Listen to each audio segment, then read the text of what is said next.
Welcome to our channel. Streaming horror content on Shudder through your Roku device is simple once activated. Step 1.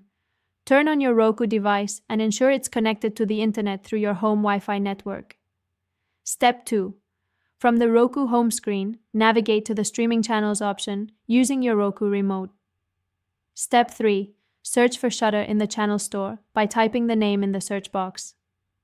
Step 4. Select the Shudder app from the search results and click the Add Channel button to install it on your Roku. Step 5. Wait for the installation to complete, which usually takes less than a minute. The Shudder icon will appear on your Roku home screen. Step 6. Launch the Shudder app by selecting its icon and pressing OK on your remote. Step 7. Choose the sign-in option if you already have a Shudder account, or select Start your free trial to create a new account. Step 8. An activation code will appear on your TV screen. Keep this screen open. Step 9. Using a computer or mobile device, visit shudder.com, activate and log into your Shudder account. Step 10. Enter the activation code from your TV screen and click Activate. Your Roku will automatically refresh and you can start watching horror content immediately.